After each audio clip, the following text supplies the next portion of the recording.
شب گریزاں ہوگی آخر جلوائے خورشید سے، یہ چمن معمور ہوگا نغمائے توحید سے۔ الحمدللہ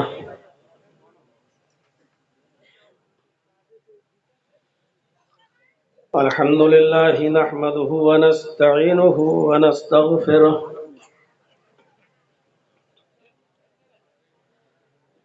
ونعوذ باللہ من شرور انفسنا ومن سیئات اعمالنا،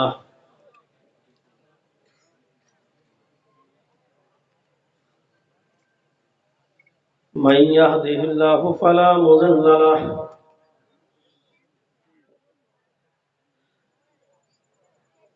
ومن يضلله فلا هادي له،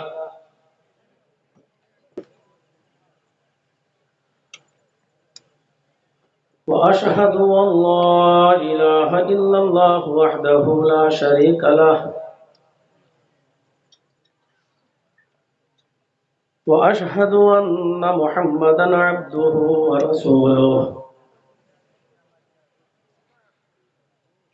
أما بعد فإن خير الحديث كتاب الله، وخير الهدي هدي محمد صلى الله عليه وسلم،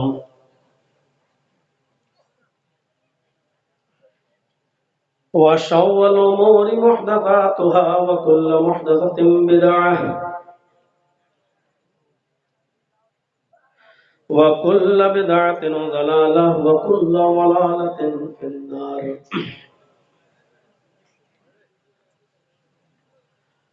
أعوذ بالله من الشيطان الرجيم، بسم الله الرحمن الرحيم، ومن يبتغي غير الإسلام دينا فلن يقبل منه وهو في الآخرة من الخاسرين۔ رب اشرح لي صدري ويسر لي أمري واحلل عقدة من لساني يفقهوا قولي۔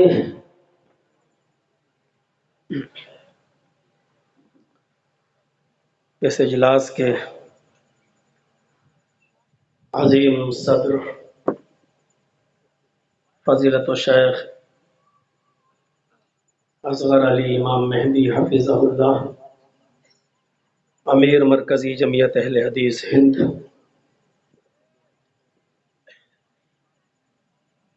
اسٹیج پر تشریف فرما معقر علماء کرام اور علاقے کے باوقار احباب، بامبے انٹرنیشنل اسکول کے اراکین و ممبران و ذمہ داران، پیغمبر پور ضلع دربھنگہ اور اس کے اطراف و اکناف سے قرب و جوار سے تشریف لائے ہوئے معزز سامعین، قوم و ملت کے لائق پر نوجوانوں، عزیز بچوں، مغرب کے بعد سے ہی آپ مختلف علماء سے مختلف عناوین پر آپ گفتگو سماعت فرما رہے تھے۔ خاص طور سے بامبے انٹرنیشنل اسکول نے اور ان کے ذمہ داروں نے یہ پروگرام یہاں جو رکھا ہے، علم کے تعلق سے بہت کچھ آپ نے سنا ہے۔ میری دعا ہے اللہ رب العالمین آپ کے اس ادارے کو دن دنیا اور رات چوگنی ترقی عطا فرمائے۔ اس میں کوئی شک نہیں کہ علم کی بہت سخت ضرورت ہے، خاص طور پر مسلمانوں کو، ہمارے بچوں۔ علم کی اہمیت کا اندازہ خود وجدان سے ہوتا ہے. آپ کسی بھی جاہل اور ان پڑھ شخص سے بھی اگر آپ یہ کہیں گے کہ تم بہت بڑے جاہل ہو تو وہ برا مان جائے گا. یعنی ایک جاہل کو بھی اپنی نسبت جہالت کی طرف پسند نہیں ہے. آپ کسی بھی ان پڑھ انسان سے بھی کہیں کہ آپ کیسے جاہل انسان ہو تو ابھی وہ گالی گلوچ پر آمادہ ہو جائے گا. لیکن آپ کسی بھی ان پڑھ اور جاہل آدمی سے اگر یہ کہیں کہ یار ماشاء اللہ کافی پڑھے لکھے لگتے ہو، آپ تو پڑھے لکھے ہو جیسی باتیں کرتے ہو، آپ کے اندر تو کافی علم ہے، ماشاء اللہ پڑھے لکھے لوگ بھی ایسی بات نہیں کرتے ہیں، جس انداز سے آپ گفتگو کرتے ہیں تو وہ جاہل شخص بھی خوش ہو جائے گا. جبکہ وہ خود کسی اسکول میں زانوِ تلمس طے نہیں کیا ہے، پڑھا لکھا نہیں، پھر بھی آپ دیکھیں گے کہ جہالت کی نسبت اگر آپ نے اس کی طرف کی تو وہ برا مان جائے گا. اس سے آپ اندازہ لگا سکتے ہیں کہ علم کی اہمیت کیا ہے. نبی اکرم صلی اللہ علیہ وسلم کے زمانے میں جب ایک جنگ ہوئی اور اس جنگ کے اندر کچھ کافروں کو جب قید کیا گیا تو اکثر لوگ ان کے رشتہ دار اپنے بھائیوں کو چھڑا کر لے گئے، لیکن 15 قیدی کافروں کے ایسے رہ گئے کہ جن کے ماں باپ کے پاس، بھائیوں کے پاس کچھ نہیں تھا مال فدیہ دینے کے لیے اور ان کو چھڑانے کے لیے. تو 15 جو قیدی تھے تو اللہ کے نبی صلی اللہ علیہ وسلم نے ان قیدیوں کو اس شرط پر چھوڑا کہ تم میں سے ہر ایک بندی، ہر ایک قیدی میرے 10 صحابہ کو وہ زبان سکھائے گا جو زبان تم جانتے ہو، یعنی عبرانی زبان. تو 15 کافروں نے 150 صحابہ کو عبرانی زبان سکھائی. ان کے پاس مال فدیہ نہیں تھا دینے کے لیے، تو اللہ کے نبی نے کہا کہ ہم اس شرط پہ چھوڑیں گے کہ تم میں سے ہر ایک شخص، ہر ایک آدمی میرے 10 صحابہ کو عبرانی زبان سکھائے.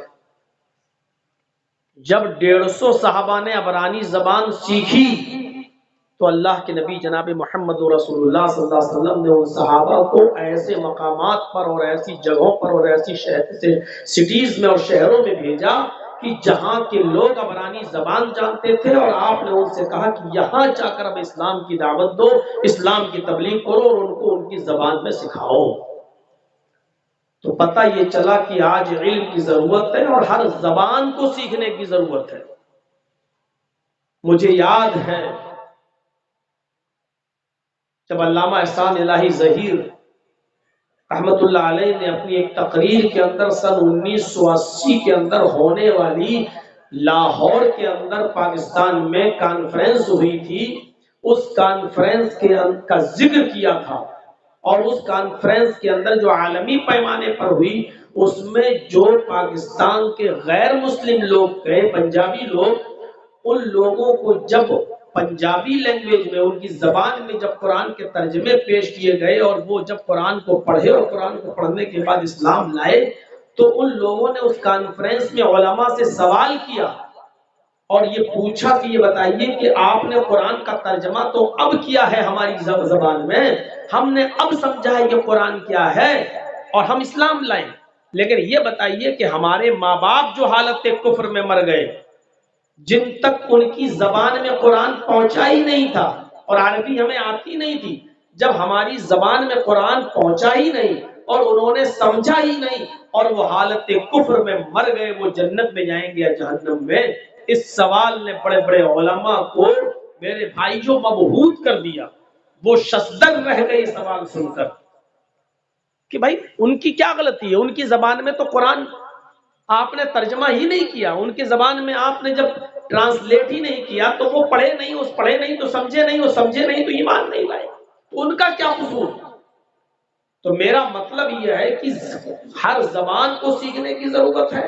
انگلش سیکھیے، آپ ہندی سیکھیے، سنسکرت سیکھیے، اور جو بھی زبانیں ہمارے ملک میں پائی جاتی ہیں ان سب زبانوں میں آپ جو عبور حاصل کیجئے اور پھر نکل جائیے اسلام کی دعوت و تبلیغ میں، کہ زمانہ آپ کا انتظار کر رہا ہے۔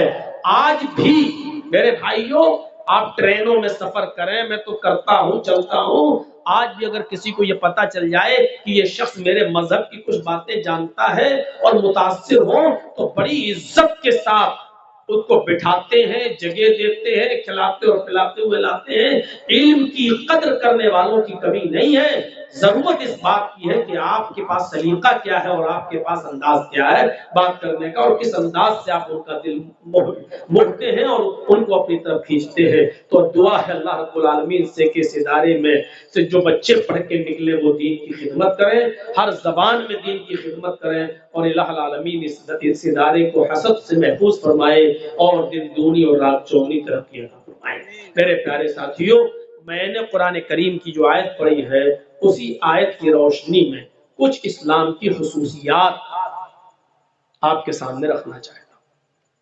یہ شکر ادا کیجیے اللہ تعالیٰ کا کہ اس نے ہمیں اور آپ کو اسلام کی دولت سے مالا مال کیا ہے۔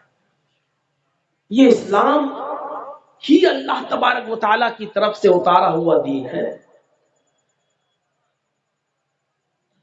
اور بقیہ جتنے بھی ادیان دنیا میں پائے جاتے ہیں، معاف کیجیے گا، وہ انسانوں کے اپنے بنائے ہوئے ہیں۔ اللہ کی طرف سے اتارا ہوا دین تو ایک ہی ہے۔ جیسے اس کی طرف سے اتاری ہوئی اور چلائی ہوئی ہوا ایک ہے جو ہم اور آپ اس وقت محسوس کر رہے ہیں۔ یہ الگ بات ہے کہ لوگ مصنوعی ہواؤں سے بھی لطف اندوز ہوتے ہیں، کوئی ایئر کنڈیشن کی ہوا، کوئی پنکھے کی ہوا۔ جب آپ فلائٹ میں آپ سفر کریں، پلین میں سفر کریں تو آکسیجن اپنے آپ آتا ہے، اس کی ہوا۔ لیکن اللہ تبارک و تعالیٰ کی طرف سے یہ چلائی گئی ہوا، یہ اتاری، یہ نازل کی ہوا، یہ ہوا اللہ کی طرف سے اتاری ہے جو سب کے لیے۔ بقیہ ساری ہوائیں تو انسانوں نے خود ایجاد کی ہیں۔ اسی طریقے سے اللہ تبارک و تعالیٰ کی طرف سے اتارا ہوا دین صرف ایک ہی ہے، اور وہ ہے اسلام۔ بقیہ اسلام کے علاوہ جتنے بھی ادیان دنیا میں دکھ رہے ہیں وہ انسانوں کے اپنے بنائے ہوئے دین ہیں، اور اللہ نے اسلام کے تعلق سے کہا ہے کہ اسلام کو چھوڑ کر اگر کوئی دوسرا دین تم تلاش کرو گے، وَمَن يَبْتَغِ غَيْرَ الْإِسْلَامِ دِينًا فَلَن يُقْبَلَ مِنْهُ وَهُوَ فِي الْآخِرَةِ مِنَ الْخَاسِرِينَ۔ اسلام کو چھوڑ کر اگر کوئی دوسرا دین تم تلاش کرو گے، کوئی دوسرا دین تم اختیار کرو گے، تو وہ ہرگز قبول نہیں کیا جائے گا۔ لن کے ساتھ کہا اللہ، فَلَن يُقْبَلَ مِنْهُ، وہ ہرگز قبول نہیں کیا جائے گا۔ وَهُوَ فِي الْآخِرَةِ مِنَ الْخَاسِرِينَ، اور وہ آخرت کے اندر نقصان اٹھانے والوں میں سے ہو جائے گا۔ اسلام ہی تو اللہ کی طرف سے اتارا ہوا دین ہے۔ کوئی شخص یہ نہ کہے، آج کل کی پرنٹ میڈیا اور الیکٹرانک میڈیا فوراً اس کو اچھالے گی، دیکھو صرف اپنے مذہب کی تعریف قرآن میں آئی ہے، صرف اسلام ہی کی تعریف آئی ہے، اور اسی کو شوشہ بنا کر اچھالنا شروع کر دے گی۔ لیکن یہ غور نہیں کرے گی کہ آدم علیہ السلام سے لے کر محمد رسول اللہ تک جتنے بھی انبیاء آئے، جتنے بھی پیغمبر اس دنیا میں آئے، جتنے بھی ایلچی قاصد اس دنیا میں آئے، سب اسی دین کو لے کر آئے۔ یہ محمد رسول اللہ کا دین نہیں ہے صلی اللہ علیہ وسلم، یہ صرف محمد رسول اللہ کا دین نہیں ہے۔ غلطی ہم مسلمانوں کی یہ ہے کہ ہم مسلمان ابھی تک اپنے غیر مسلم بھائیوں کو یہ نہیں بتا سکے کہ یہ محمد رسول اللہ کا دین نہیں ہے، یہ دین تو سارے نبیوں کا ہے، یہ دین تو ایشوریہ دھرم، ایشوریہ مذہب، اللہ کی طرف سے اتارا ہوا دین ہے۔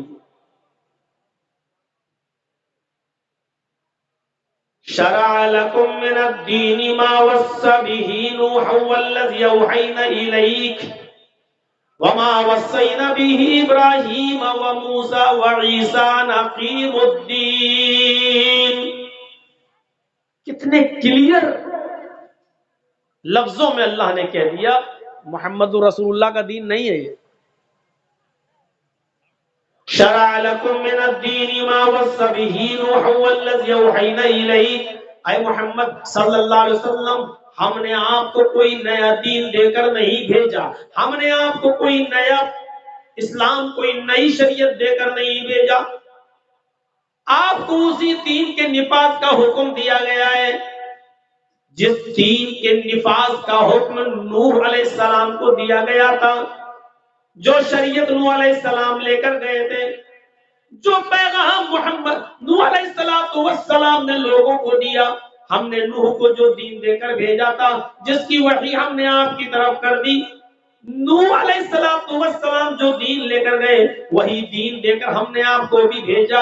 اور نوح کے بعد بھی جتنے بھی نبی اس دنیا میں آئے، وما وصینا به ابراہیم وموسیٰ وعیسیٰ ان اقیموا الدین، ابراہیم علیہ السلام، موسیٰ اور عیسیٰ، ہم نے ان کو بھی جو دین، جو شریعت ان کے اوپر نافذ کی تھی، ہم نے جو پیغام ان کو دے کر بھیجا تھا، نوح کے بعد ابراہیم، موسیٰ اور عیسیٰ جو دین لے کر گئے وہی دین دے کر ہم نے آپ کو بھیجا۔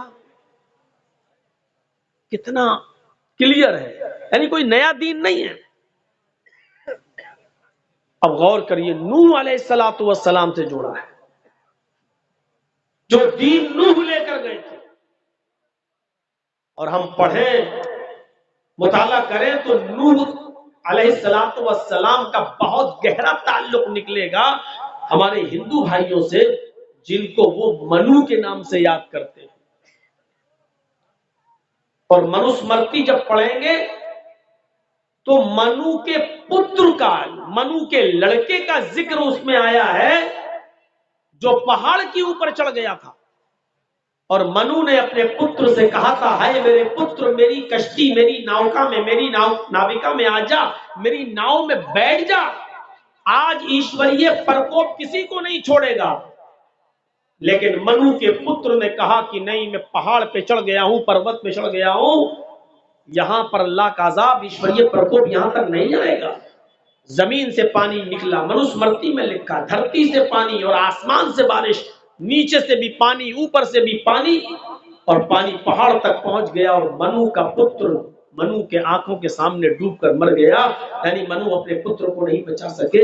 جو واقعہ منوسمرتی میں منو کے بیٹے کا لکھا ہے، یہی قرآن کے اندر نوح علیہ السلام کے بارے میں قرآن نے کہا ہے کہ نوح علیہ السلام نے اپنی قوم کو جب دعوت و تبلیغ کا فریضہ انجام دیا تو ان کا بیٹا تک جب ان پر ایمان نہیں لایا تو اللہ کا جب عذاب آیا اور نوح نے بد دعا کی تو زمین سے پانی اور آسمان سے بارش، اور نوح کا بیٹا کنعان جب پہاڑ کے اوپر چڑھ گیا، نوح علیہ السلام نے اپنے بیٹے سے کہا، بیٹے میرے کشتی میں آ جا، آج اللہ کا عذاب کسی کو نہیں چھوڑے گا۔ لیکن نوح علیہ السلام کا بیٹا نہیں مانا، پہاڑ پہ چڑھا رہا اور نوح علیہ السلام کی آنکھوں کے سامنے ڈوب کے مر گیا۔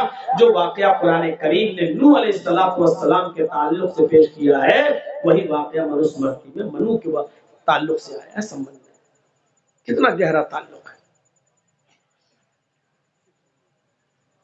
شرع لكم من الدين ما وصى به نوحا والذي أوحينا إليك وما وصينا به إبراهيم وموسى وعيسى أن أقيموا الدين۔ آپ سے پہلے جو نوح علیہ السلام کو ہم نے جو دین دیا تھا، جس شریعت کو ہم نے ان کے اوپر نافذ کیا تھا، آپ کے لیے اسی دین کو ہم نے مشروع قرار دیا۔ نوح کے بعد ابراہیم، موسیٰ اور عیسیٰ کو بھی ہم نے یہی دین دے کر بھیجا۔ ہم نے یہ پیغام نہیں پہنچا پائے، ہم اس میں ناکام رہے، فیل ہو گئے۔ ہم یہودیوں سے یہ نہیں بتا پائے کہ جو موسیٰ علیہ السلام کا پیغام ہے وہی ہماری دعوت ہے۔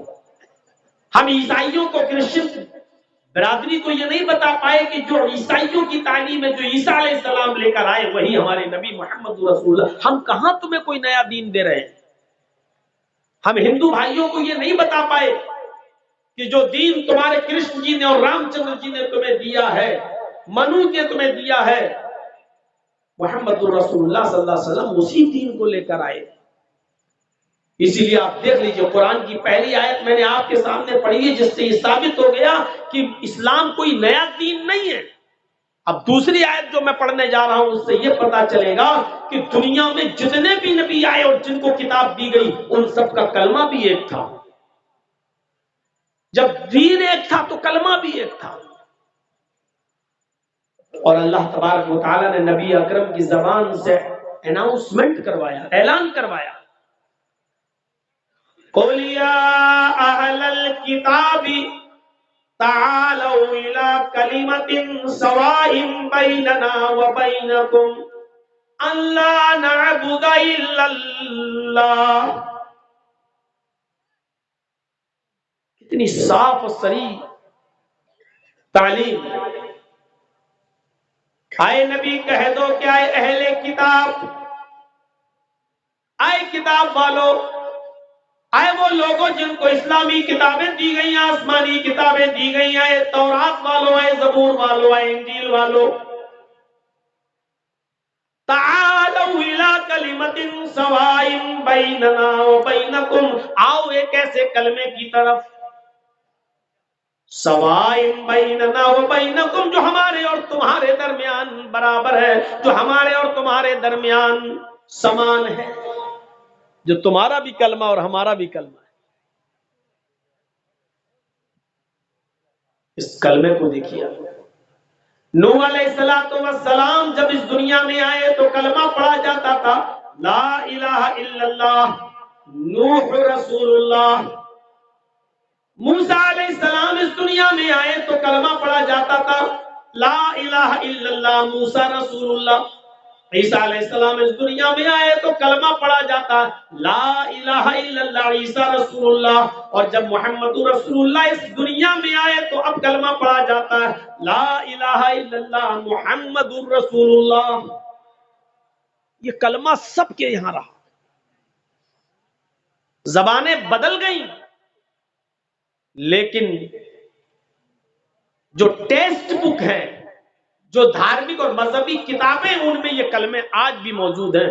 یہ الگ بات ہے کہ لا الہ الا اللہ عربی زبان میں ایسے نہ ہو لیکن ان کی اپنی بھاشا میں ہو اور ترجمہ یہی. نوح کے دور پہلا منتر نہیں بدلا جا رہا ہے، پہلا جز نہیں بدلا گیا.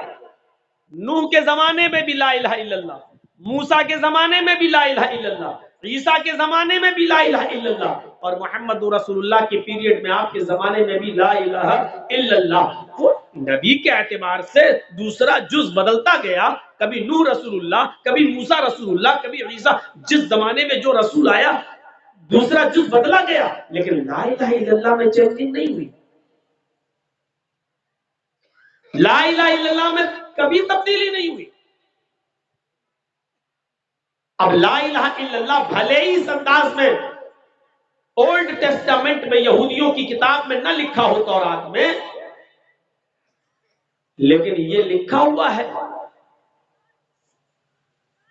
God is only one. اللہ ایک ہے. لا الہ الا اللہ بھلے ہی نیو ٹیسٹامنٹ میں انجیل میں بھلے ہی اب ایسے نہ لکھا ہو لا الہ الا اللہ، لیکن یہ لکھا ہے there is no God but God is only one without second. کہ کوئی خدا نہیں but God is only one، ایک ہے، صرف ایک، وداؤٹ سیکنڈ، دوسرے کو شریک نہیں کیا جا سکتا ہے دوسرے کے علاوہ. اور لا الہ الا اللہ کا معنی کیا؟ لا الہ ہے ہی نہیں کوئی معبود، پھر اقرار ہے الا اللہ، سوائے اللہ کے. بھلے ہی لا الہ الا اللہ عربی سینٹینس یہ کسی دھارمک پستک میں نہ لکھا ہو، لیکن رگ وید بھومکا جب آپ اٹھائیں گے اور برہم سوتر جب آپ پڑھیں گے تو اس کے اندر آپ کو اس انداز کا کلمہ ضرور ملے گا، منتر ملے گا. ایکم برہما دتیہ ناستے ناستے کنچن. بھلے ہی لا الہ الا اللہ عربی زبان میں ایسے نہ لکھا ہو، لیکن اس مول منتر کا ترجمہ بھی وہی ہوتا ہے. ایکم برہما، اس برہانڈ کا، اس دنیا کا بنانے والا، اس برہانڈ کا رچیتا اور رچناکار ایک ہے.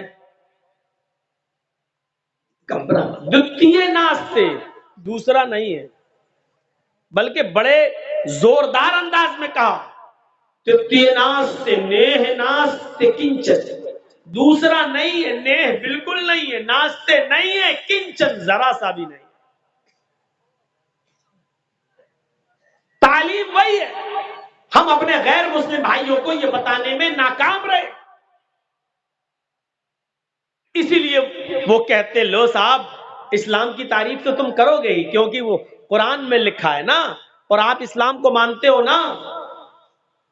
ہم یہ بتانے میں ناکام رہے کہ یہ محمد رسول اللہ کا صرف دین نہیں ہے، یہ دین آدم سے لے کر نوح سے لے کر محمد رسول اللہ تک جتنے بھی نبی آئے سب کا دین ہے۔ اس دین کی پہلی خصوصیت کیا ہے؟ یہ صرف مسلمانوں کا نہیں، سب کا ہے۔ شرع لکم من الدین ما وصى به نوح والذی اوحینا الیک۔ اور اس کی دوسری خصوصیت کیا ہے کہ کلمہ سب کا رہا۔ جب دین سب کا تو یہ کلمہ بھی سب کا رہا۔ قل یا اہل الکتاب تعالوا الی کلمۃ سواء بیننا وبینکم، اے اہل کتاب آؤ ایک ایسے کلمے کی طرف جو ہمارے اور تمہارے درمیان برابر ہے۔ اور وہ کلمہ کیا ہے؟ اللہ نعبد الا اللہ، کہ ہم اللہ کے علاوہ کسی اور کی عبادت نہیں کریں گے۔ اللہ نعبد الا اللہ، ہم اللہ کے علاوہ کسی کے سامنے سجدہ نہ کریں گے۔ اللہ نعبد الا اللہ، ہم اللہ کے علاوہ کسی کو اپنا معبود نہیں مانیں گے۔ اللہ نعبد الا اللہ، اس کا مطلب یہ ہوا کہ ہم اللہ کے علاوہ کسی کے سامنے ہاتھ نہیں پھیلائیں گے اور کسی کو اپنا مشکل کشا اور حاجت روا نہیں سمجھیں گے۔ یہ ہے معبود ماننے کا۔ آئیے دنیا میں جتنے بھی رسول آئے ان رسولوں کی جو دعوت تھی وہی دعوت محمد رسول اللہ کی بھی ہے۔ رسولوں کی دعوت کیا تھی؟ قرآن کی تیسری آیت میں آپ کے سامنے پڑھ رہا ہوں اور اس سے مطلب اخذ کیجئے گا۔ وَلَقَدْ بَعَثْنَا فِي كُلِّ أُمَّةٍ رَسُولًا أَنِ اعْبُدُوا اللَّهَ وَاجْتَنِبُوا الطَّاغُوتَ، ہم نے ہر امت کے اندر ایک رسول بھیجا۔ دیکھیے اللہ نے کتنے زوردار انداز میں کہا ہے، ہر امت کے اندر ایک رسول بھیجا، ہر قوم کے اندر ایک رسول آیا، ہر برادری کے اندر ایک نبی آیا۔ وَلَقَدْ بَعَثْنَا فِي كُلِّ أُمَّةٍ رَسُولًا، ہم نے ہر امت کے اندر ایک رسول بھیجا۔ اس رسول کی دعوت کیا تھی؟ ان اعبدوا اللہ، ایک اللہ کی عبادت کرنا۔ ان اعبدوا اللہ، ایک اللہ کے سامنے سر جھکانا۔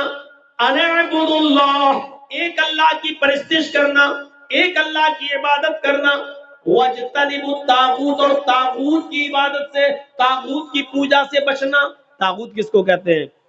مختصراً بتا دوں، علامہ ابن القیم الجوزی رحمۃ اللہ علیہ نے طاغوت کی تعریف میں لکھا ہے، کل ما عبد من دون اللہ، ہر وہ چیز طاغوت ہے جس کی عبادت اللہ کے علاوہ کی جائے۔ اللہ کے علاوہ کسی اور کی جس کے بھی سامنے سر جھکایا جا رہا ہے طاغوت ہے۔ اللہ کے علاوہ کسی اور سے مانگا جا رہا ہے تو طاغوت ہے۔ اللہ کے علاوہ کسی اور کی عبادت کی جا رہی ہے تو وہ طاغوت ہے۔ اللہ کے علاوہ کسی اور کی پرستش کی جا رہی ہے تو وہ طاغوت ہے۔ تو ہر نبی کی دعوت یہی تھی کہ ایک اللہ کی عبادت کرنا، اور محمد رسول اللہ صلی اللہ علیہ وسلم کی دعوت بھی یہی تھی کہ ایک اللہ کی عبادت کرنا، اسی کو اپنا معبود ماننا، اسی کو اپنا رسول، اسی کو اپنا مسجود ماننا۔ اللہ کے رسول صلی اللہ علیہ وسلم نے کبھی کسی کو یہ پیغام نہیں دیا کہ وہ میرے سامنے بھی جھکے، مجھ سے بھی مانگے۔ آپ کو تعجب ہونا چاہیے، ایک موقع تو ایسا آیا کہ جب مکے سے مدینہ کی طرف اللہ کے نبی جناب محمد رسول اللہ تشریف لے جا رہے ہیں، اور مدینے میں جب انٹری کرتے ہیں تو مدینے کی عورتیں اپنے چھتوں کے اوپر چڑھ کر دیکھ رہی ہیں کہ دیکھیں محمد رسول اللہ صلی اللہ علیہ وسلم کی سواری کس کے مکان پر رکتی ہے۔ وہ محمد رسول اللہ کا دیدار کرنا چاہتی تھی۔ مدینے کی عورتیں مدینے کی اپنے گھروں کی چھتوں پہ چڑھ گئیں، اور مدینے کی چھوٹی چھوٹی بچیاں 6 سال کی، 5 سال کی، اپنے ہاتھوں میں ڈھول لے کر دف بجا رہی ہیں، دف بجاتی جا رہی ہیں۔ مدینے کی چھوٹی چھوٹی بچیاں اور گیت گاتی جا رہی ہیں۔ آج مدینے کا ہر ایک شخص خوش ہے کہ آج محمد رسول اللہ ہمارے یہاں تشریف لا رہے ہیں۔ جب نبی اکرم کی سواری مدینے میں انٹری کرتی ہے، مدینے کی عورتیں چھتوں پہ چڑھ کے یہ منظر دیکھ رہی ہیں کہ دیکھیں آج محمد رسول اللہ کی سواری کس یہاں رکے گی، اور چھوٹی چھوٹی بچیاں گیت گا رہی ہیں، اور ان گیت میں الفاظ ان کے یہ زبان سے ادا ہو رہے ہیں، طلع البدر علینا من ثنیات الوداع، طلع البدر علینا من ثنیات الوداع وجب الشکر علینا ما دعا للہ داعی۔ یہ الفاظ ان کی زبانوں سے ادا ہو رہے ہیں، ان کی زبان سے یہ جملے نکل رہے ہیں، طلع البدر علینا من ثنیات الوداع۔ اللہ کا شکر ہے آج 14ویں رات کا چاند فاران کی چوٹیوں سے چمکا ہے، آج مکے سے طلوع ہوا ہے اور مدینے میں تشریف لایا ہے، آج فاران کی چوٹیوں سے 14ویں رات کا چاند چمکا ہے، نمودار ہوا ہے۔ وجب الشکر علینا ما دعا للہ داعی، اس پر ہم اللہ کا جتنا بھی شکر ادا کریں وہ کم ہے، اس پر ہم اللہ کی جتنی بھی تعریف کریں کم ہے۔ نبی اکرم کی شان میں وہ چھوٹی چھوٹی 5 6 سال کی بچیاں یہ گیت گا رہی ہیں۔ اللہ کے نبی نے جب ان کی زبان سے نکلنے والے اس گیت کو سنا تو آپ مسکرا دیے۔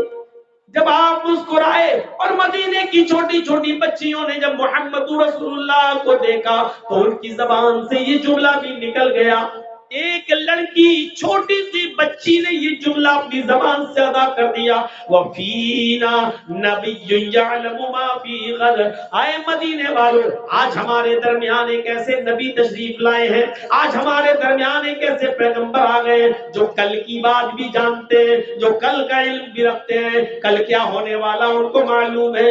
اللہ کے نبی جناب محمد رسول اللہ نے جب یہ جملہ اس چھوٹی سی بچی کے منہ سے سنا تو آپ اپنی سواری سے اتر گئے اور اس چھوٹی سی بچی کے پاس آئے اور آپ نے فرمایا دعی هذه الکلمات، بیٹی اس جملے کو چھوڑ دو، بیٹا اس جملے کو پڑھنا چھوڑ دو، ان کو یہ جملہ مت پڑھو، وہی پڑھو جو تم پہلے پڑھ رہی تھی، طلع البدر علینا من ثنیات الوداع وجب الشکر علینا ما دعا للہ داعی، وہی پڑھو، یہ نہ کہو وفینا نبی یعلم ما فی غد، یہ مت کہو کہ ہمارے پاس ایک ایسے رسول آئے ہیں جو کل کی بات جانتے ہیں۔ بیٹی اللہ کی قسم مجھے نہیں معلوم کہ کل میرے ساتھ کیا ہوگا، تمہارے ساتھ کیا ہوگا، مجھے کل کا علم نہیں ہے۔ اللہ کے رسول نے شرک کو اتنا بھی گوارا نہیں کیا، آپ نہیں چاہتے تھے کہ اللہ کے علم میں ہم کو بھی شریک کیا جائے۔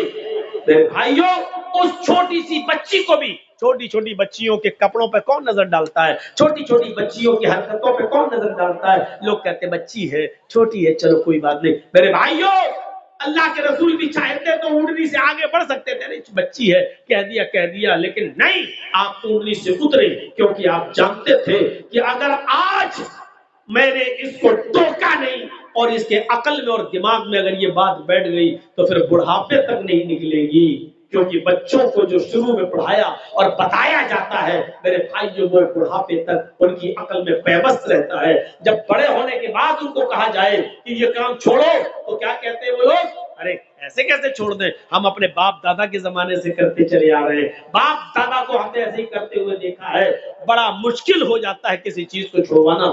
اللہ کے رسول نے اسی وقت ان بچیوں سے کہا دعی هذه الکلمات، ان کلمات کو چھوڑو، وہی پڑھو جو پہلے پڑھ رہی تھی۔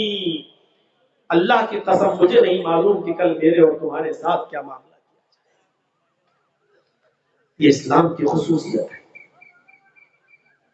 میرے بھائیوں، اسلام کی ایک خصوصیت یہ ہے کہ وہ دین توحید ہے، توحید ہر مذہب میں ملے گی،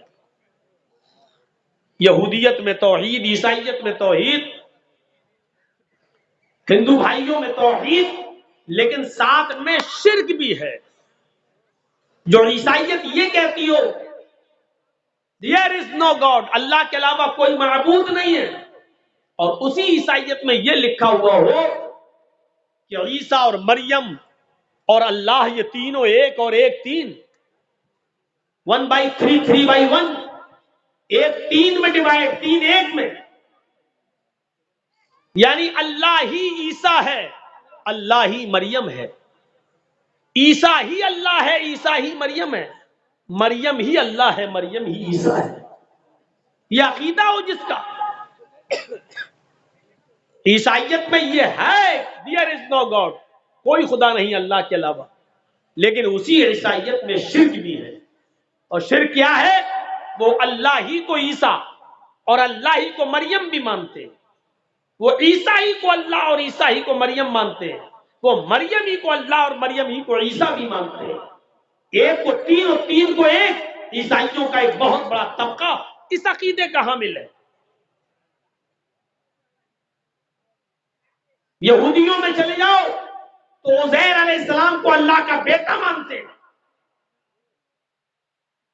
عیسائیوں کا ایک دوسرا طبقہ عیسیٰ کو اللہ کا بیٹا کہتا، سن آف گاڈ، اور باقاعدہ بائبل میں لکھا ہے آئی ول پرے دا فادر، میں اپنے باپ سے یہ دعا کروں گا۔ عیسیٰ علیہ السلام یہ کہہ رہے ہیں کہ میں اپنے پتا سے، اپنے باپ سے یہ دعا کروں گا، یعنی اللہ سے۔ عیسیٰ علیہ السلام اللہ کو اپنا باپ مان رہے ہیں۔ عیسائیوں کا ایک بہت بڑا گروہ عیسیٰ کو سن آف گاڈ کہتا، اللہ کا بیٹا کہتا ہے۔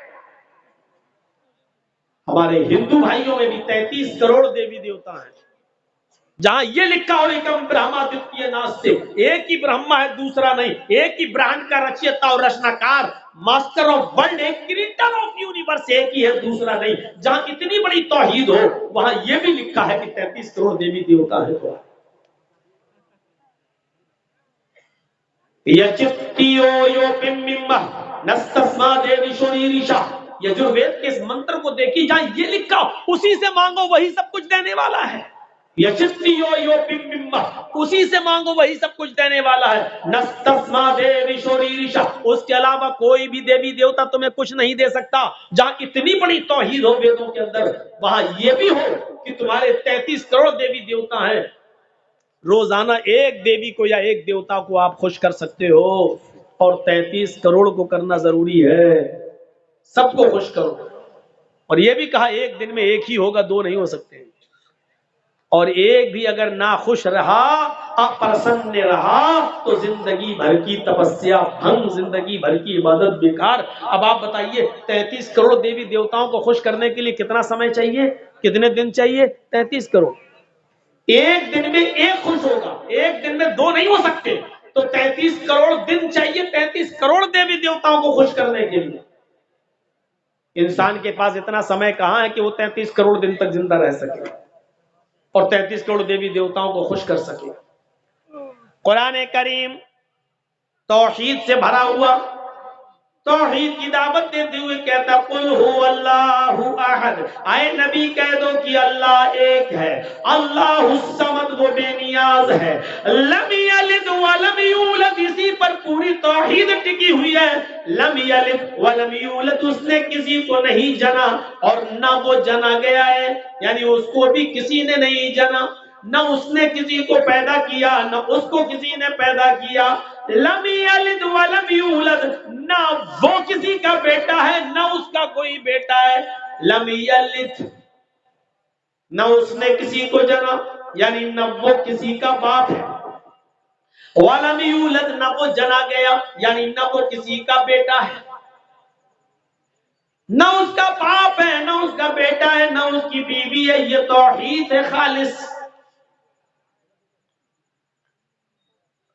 یہ ادعونی استجب لکم، مجھ سے مانگو میں تمہیں دوں گا۔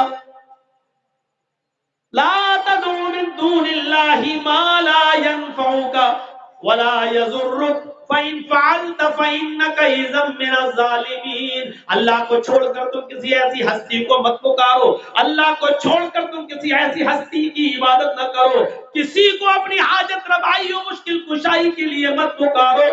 ما لا ينفعک ولا يضرک، جو تمہیں نہ نفع پہنچا سکتی ہے نہ نقصان پہنچا سکتی ہے۔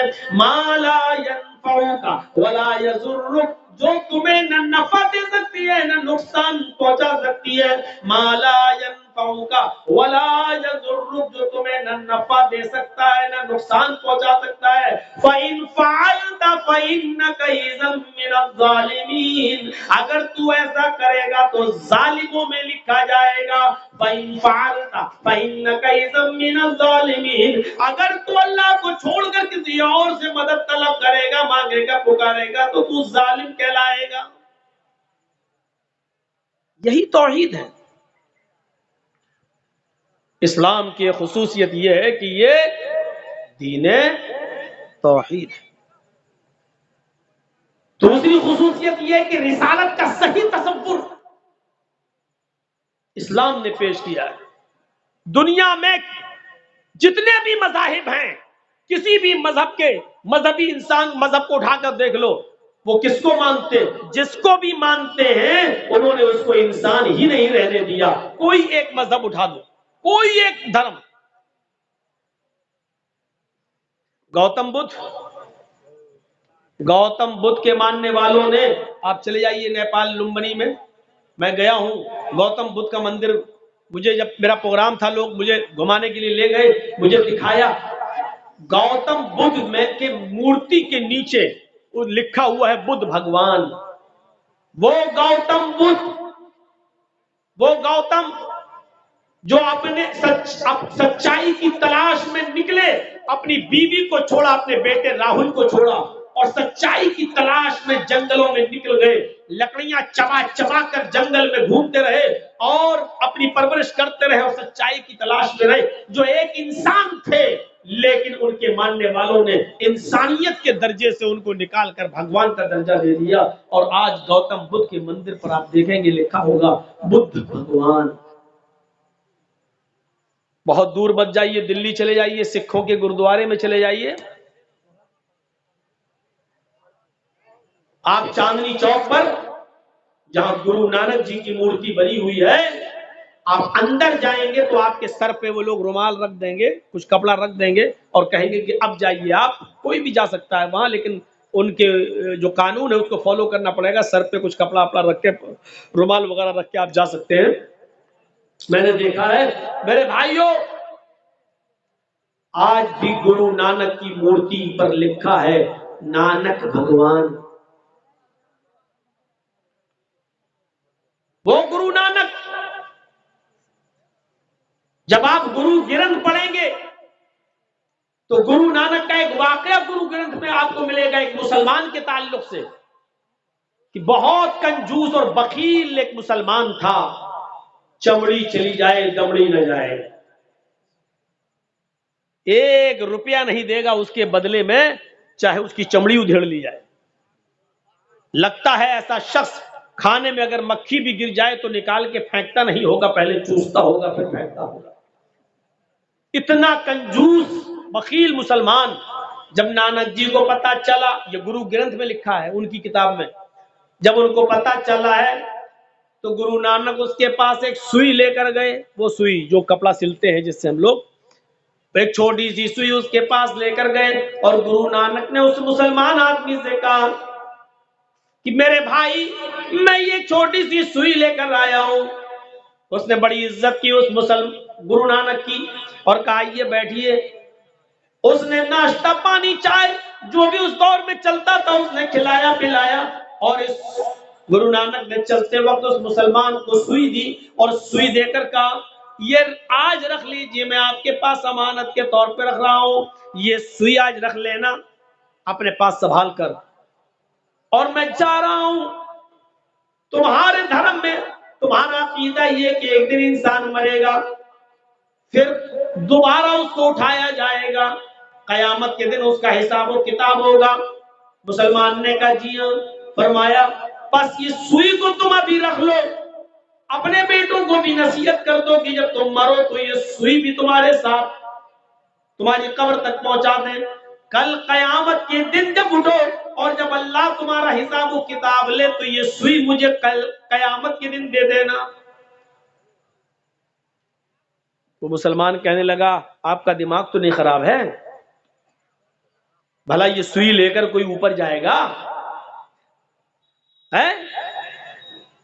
تو گرو نانک نے یہی بات اس کی پکڑ لی، اور گرو گرنتھ میں لکھا ہے کہ گرو نانک نے اس مسلمان سے کہا کہ جب ایک چھوٹی سی اور معمولی سی سوئی تم اوپر نہیں لے جا سکتے تو اتنی بڑی دولت، اتنا بڑا کاروبار، اتنی بڑی فیکٹری، اتنے بڑے مکانات اور زمین و جائیداد کے تم مالک ہو، پھر بھی تمہارے دروازے کے پاس محتاج و فقیر مایوس ہو کر مجبور ہو کر لوٹ جاتا ہے، تم اس کو ایک درہم نہیں، ایک دینار نہیں، ایک روپیہ تک نہیں دیتے ہو، تم ایک پھوٹی کوڑی نہیں دیتے ہو، تو بھگا دیتے ہو، تو کیا یہ ساری کی ساری چیزیں اپنی چھاتی پر رکھ کر لے جاؤ گے؟ اس مسلمان پر بڑے بڑے ملا مولویوں کا اثر نہ پڑا، لیکن گرو نانک کی اس بات کا اتنا اثر پڑا کہ گرو نانک لکھتے، گرو گرنتھ میں لکھا ہے کہ اس مسلمان نے گرو نانک کی بات مان کر اپنی زمین و جائیداد صدقہ و خیرات کر دی، اپنا مال و دولت تقسیم کر دیا، سب غریبوں اور مسکینوں میں لٹا دیا۔ گرو نانک یہ مثال مسلمان کی دے کر اپنے سکھ بھائیوں کو بتانا چاہتے تھے کہ دیکھو ایک مسلمان ہماری بات اتنی مانتا ہے، تم سکھ برادری کے ہو کر ہماری بات نہیں مانتے ہو۔ میں بتانا یہ چاہتا ہوں کہ سکھوں نے بھی اس مہان پروش کو، اس گرو نانک کو بھگوان کا درجہ دے دیا، انسان نہیں رہنے دیا۔ گوتم بدھ کو بدھ بھگوان، گرو نانک کو نانک بھگوان، جینیوں میں چلے جاؤ تو انہوں نے مہاویر جی کو بھی مہاویر بھگوان کا درجہ دے دیا۔ ہندو بھائیوں میں آ جاؤ، کرشن جی اور رام چندر جی کو بھی بھگوان کا درجہ دے دیا گیا۔ عیسائیوں میں چلے جاؤ، عیسیٰ علیہ السلام کو سن آف گاڈ، اللہ کا بیٹا کہہ دیا گیا۔ مجھے بتاؤ دنیا میں ایسا کون سا مذہب باقی ہے جہاں انہوں نے اپنے یہاں آنے والے مہان پروش کو پروش اور انسان ہی رہنے دیا ہو، سوائے اسلام کے۔ اسلام وہ مذہب ہے جو اپنے درمیان آئے ہوئے پیغمبر جناب محمد رسول اللہ کو انسان مانتا ہے، بھگوان خدا کا درجہ نہیں دیتا ہے، بلکہ اللہ تعالیٰ اپنے نبی کی زبان سے یہ اعلان بھی کروا رہا ہے کہ آئے نبی کہہ دو کہیں ایسا نہ ہو کہ آپ کے انتقال کے بعد دنیا والے آپ کو بھی پوجنے لگے، آپ کی بھی عبادت کرنے لگے، آپ کو بھی بھگوان کا یا خدا کا درجہ دے دیں۔ اس لیے اپنی زبان سے کہہ دو۔ اللہ کے نبی نے اس دنیا میں اپنی زبان سے اعلان کیا، قل انما انا بشر مثلکم، قل انما انا بشر مثلکم، اے نبی کہہ دو کہ میں تمہاری طرح کا ایک بشر ہوں، اے نبی کہہ دو کہ میں تمہاری طرح کا ایک انسان ہوں، اے نبی کہہ دو کہ میں تمہاری طرح ایک بشر ہوں، تمہاری طرح مثلکم۔ اٹھنے میں، بیٹھنے میں، لیٹنے میں، سونے میں، جاگنے میں، کھانے میں، پینے میں، چلنے میں، پھرنے میں، شادی بیاہ میں، بیماری میں، صحت میں تمہاری طرح کا ایک انسان ہوں۔ تمہارے دو ہاتھ میرے بھی دو ہاتھ، تمہارے دو پیر میرے بھی دو پیر، تمہارا ایک سر میرا بھی ایک سر، تمہیں بیماری ہوتی ہے میں بھی بیمار ہوتا ہوں، تمہارے بیوی بچے ہیں میرے بھی بیوی بچے ہیں، تم کھاتے ہو پیتے ہو میں بھی کھاتا ہوں اور پیتا ہوں۔ اور یہی تو وجہ تھی کہ عرب کے لوگ محمد رسول اللہ کو رسول نہیں مانتے تھے۔ وہ کہتے تھے یہ کیسا آدمی ہے اپنے آپ کو رسول کہہ رہا ہے؟ کیا ایک ہماری طرح اٹھنے بیٹھنے چلنے پھرنے والا انسان بھی رسول ہو سکتا ہے؟ اور وہ کہتے تھے ما لہذا الرسول یاکل الطعام ویمشی فی الاسواق، یہ کیسا رسول ہے جو ہماری طرح کھاتا پیتا بھی اور بازاروں میں چلتا پھرتا بھی ہے؟ یعنی ان کی نظر میں یہ بڑی عجیب چیز تھی۔ وہ کہتے تھے کہ کوئی انسان بھی رسول ہو سکتا ہے، چلنے پھرنے والا بھی۔ عرب کے لوگ انسان مانتے تھے لیکن رسول نہیں۔ ہمارے یہاں پر ایک مسلمانوں کا بہت بڑا طبقہ محمد رسول اللہ کو رسول مانتا ہے لیکن انسان نہیں۔ غور کیجئے، وہ رسول نہیں مانتے تھے لیکن انسان مانتے تھے۔ کہتے تھے ما لہذا الرسول یاکل الطعام ویمشی فی الاسواق، ایسا انسان بھی رسول ہو سکتا ہے جو کھاتا پیتا ہو اور چلتا پھرتا ہو بازاروں میں، ہماری طرح کھاتا پیتا ہے، ہماری طرح بازاروں میں چلتا گھومتا ہے اور کہہ رہا رسول ہے؟ کیسے ہم مان لیں؟ اور ہم رسول مانتے ہیں اور کہتے ہیں کہ واہ صاحب ہم جیسے ہیں۔ اس میں کوئی شک نہیں کہ اللہ کے نبی اٹھنے میں، بیٹھنے میں، لیٹنے میں، سونے میں، جاگنے میں، کھانے میں، پینے میں ہماری طرح کے ایک انسان تھے، اور ایسے انسان تھے کہ اللہ کے نبی صلی اللہ علیہ وسلم کے پاس ایک شخص آتا ہے، ایک صحابی بدوی اعرابی دیہاتی آتا ہے اور آنے کے بعد کچھ بات کہنا چاہتے اپنے علاقے کی. اللہ کے نبی صلی اللہ علیہ وسلم نے کہا ہاں بولو کیا بات. وہ آیا اور کچھ کہنا چاہ رہا ہے. اے اللہ کے رسول, اور کانپنے لگا, تھرانے لگا. اللہ کے نبی نے کہا بولو کیا بات ہے, کیوں ڈر رہے ہو, بولو. کہا کہ وہ میں اپنے علاقے کے لیے, پھر کانپنے لگا. اللہ کے رسول اپنی جگہ سے اٹھے اور اس دیہاتی کے پاس, اس اعرابی کے پاس گئے, اور جانے کے بعد اس کے دونوں کاندھوں کو پکڑا, ایسے دونوں کاندھوں کو پکڑا اور کہا لا تخف, ڈرو نہیں, کیوں ڈر رہے ہو. اور آگے جو جملے کہے وہ دیکھیے, انی لستو بی ملک, میں بادشاہ نہیں ہوں. کیوں ڈر رہے ہو, میں بادشاہ نہیں ہوں. میرے سامنے تم کچھ بات کہنا چاہتے ہو کہو. انی لستو بی ملک, میں بادشاہ نہیں ہوں. اب اس نے سوچا ہاں یہ تو صحیح کہہ رہے ہیں, میں بادشاہ نہیں ہوں. اور اس کا ڈر اس کے دل سے نکالنے کے لیے آپ نے کہا انا ابن امرأۃ تاکل القدید, بولو جو بولنا ہو, میں بادشاہ نہیں ہوں, ڈرو مت. میں بھی ایک ایسی عورت کا بیٹا ہوں, مجھے بھی ایسی ماں نے پیدا کیا ہے, میں بھی ایک ایسی عورت کے پیٹ سے باہر آیا ہوں جو گوشت کے سوکھے ٹکڑے کھاتی تھی. انا ابن امرأۃ تاکل القدید, میں بھی ایسی ماں کا بیٹا ہوں جو گوشت کے سوکھے ٹکڑے کھاتی تھی. قدید عرب کے اندر کیا کرتے تھے, اونٹ کا گوشت, جیسے اونٹ کو نہر کیا, 2 کلو 4 کلو 5 کلو کا بڑا ٹکڑا اس کا کاٹا, اور اس کو سالٹ لگا کر, نمک وغیرہ لگا کر اس کو دھوپ میں خشک کر لیا جاتا تھا, دھوپ میں اس کو سکھا لیا جاتا تھا, اور پھر ضرورت جب پڑتی تھی تو اسی میں سے تھوڑا تھوڑا کاٹ کر ضرورت کے وقت پکا لیا کرتے تھے اور کھا لیا کرتے تھے, اور باقی ٹکڑا رکھا رہتا تھا. پھر کبھی ضرورت پڑی 1 ہفتے بعد پھر تھوڑا سا کاٹا, پھر پکایا اور کھایا. اس گوشت کو قدید کہتے ہیں عربی زبان میں. تو اللہ کے نبی نے کیا فرمایا, انا ابن امرأۃ تاکل القدید, کیوں ڈرتے ہو مجھ سے, میں بھی ایسی ماں کا بیٹا ہوں جو گوشت کے سوکھے ٹکڑے کھاتی تھی. یعنی تازہ گوشت بھی جس کو کھانے کو نہیں ملتا تھا, کبھی 4-5 کلو کا ٹکڑا سالٹ نمک وغیرہ لگا کے دھوپ میں سکھا لیا, اور ضرورت پڑی تو اسی میں سے کاٹ کے پکا لیا. یہ گوشت کا ٹکڑا 2-2 3-3 4-4 5-5 مہینے چلا کرتا تھا. گوشت کے سوکھے ٹکڑے کھانے والی عورت کا بیٹا ہوں میں. اس کے بعد اس دیہاتی کا ڈر نکلا نبی اکرم صلی اللہ علیہ وسلم کے تعلق سے, اور پھر اس نے اپنی بات اللہ کے رسول کے سامنے رکھی. میں بتانا یہ چاہتا ہوں کہ لوگوں نے تصور کیا دیا اپنے اپنے مہان پرشوں کے بارے میں. کسی نے بدھ بھگوان, کسی نے نانک بھگوان, کسی نے مہاویر بھگوان, کسی نے کرشن بھگوان, کسی نے رام بھگوان, کسی نے سن آف گاڈ عیسیٰ کو اللہ کا بیٹا, کسی نے کچھ کسی نے کچھ. لیکن اسلام نے تصور یہی دیا کہ محمد رسول اللہ بھگوان نہیں تھے, خدا نہیں تھے, اللہ نہیں تھے, بلکہ وہ